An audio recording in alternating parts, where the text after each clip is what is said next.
सगळी तुझी चूक आहे विश्वा. हे सगळं तुझ्यामुळे झालंय. का फोन केलं राहील, का फोन करत राहिला नाहीस तिला? आणि तिला फोन लागत नव्हता तर ते जयंतला का का का फोन केला नाही?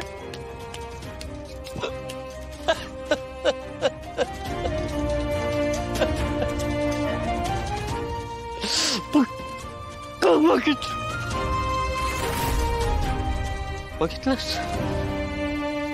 बघितलंस तुझ्यामुळे काय अनर्थ झालाय. तू काहीतरी केलं असतंस रे विश्वा,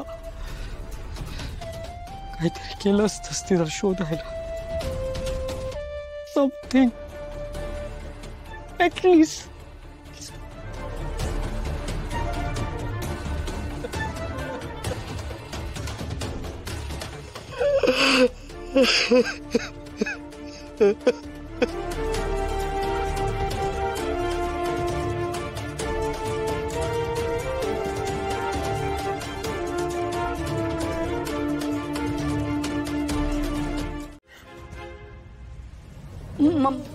भावना ग, तू का घाबरतेस?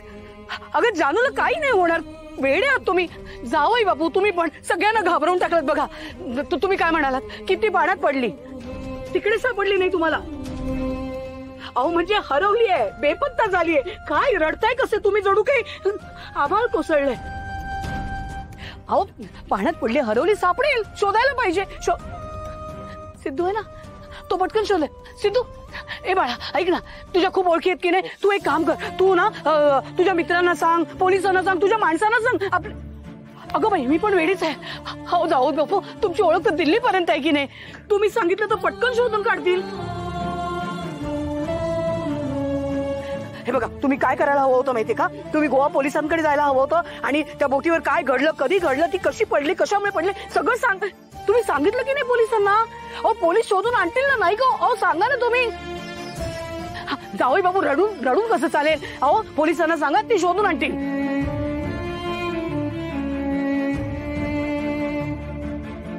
अरे जयंत तुला कळतंय का तू काय बोलतोस ते? अरे आमची बहीण आहे ना ती, आणि तुझ्याच सोबत गोव्याला गेली होती ना, मग हरवली अशी कशी काय?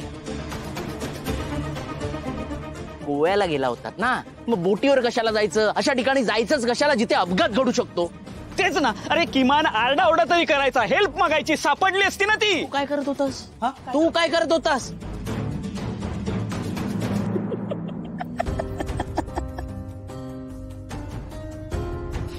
अरे देवा, ए तुम्ही थांबा थांबा, किती बोलताय दोघं? जावई येते आपले. जावई बापू माफ करा त्यांना. अहो असं बघू नका. तुम्हाला कळतंय का? हे जावई बापू आणि आपली मुलगी दोघही लबाड आहेत. हो मस्करी करतायत ते आपली, हो की नाही? काय थट्टाय ही, बरं नाही असं.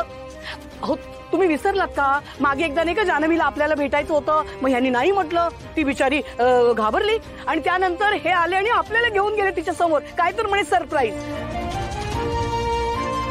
दोघांना फार सरप्राईज द्यायचं असतं. आज पण तेच करताय. आता येईल आणि भॉक करेल. ए भावना बाळा ऐक, नको घाबरूस. अगं तुला जानूचा स्वभाव माहितीये की नाही?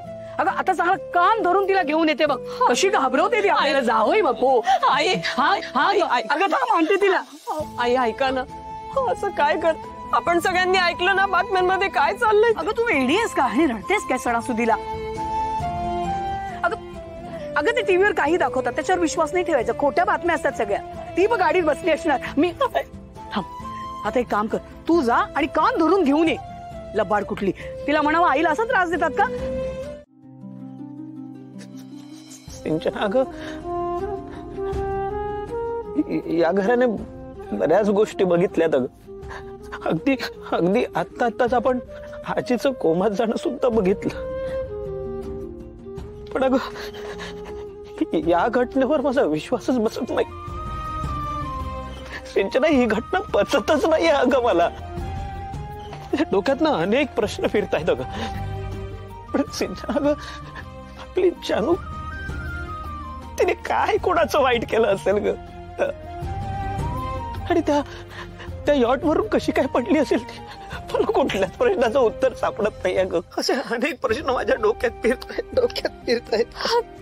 हॅरी, हॅरी, हे बघ, आय नो ते काय घडलंय ते खूप हॉरिबल आहे, पण तू नको ना रे त्रास करून घेऊ. तू मला दिलेल्या त्रासाची परतफेड आता फक्त एकाच गोष्टीने होऊ शकते, तुला तडफडायला भाग पाडू. Good bye mister Jayant Kanetkar.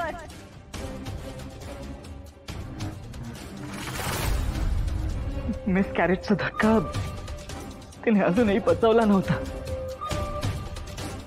आणि मी तिला या धक्क्यामधून बाहेर काढण्याचा खूप प्रयत्न करत होतो.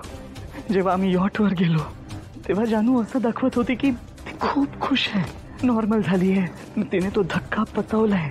पण मला माहित होतं की ती अजूनही डिस्टर्ब आहे आणि म्हणून मी तिला माझ्या नजरेसमोरून एकही क्षण दूर होऊ देत नव्हतो. पण नेमकं त्याच क्षणी मला मागून कोणीतरी हाक मारली आणि मी वळलो आणि फक्त पाण्यात काहीतरी पडल्याचा आवाज आला.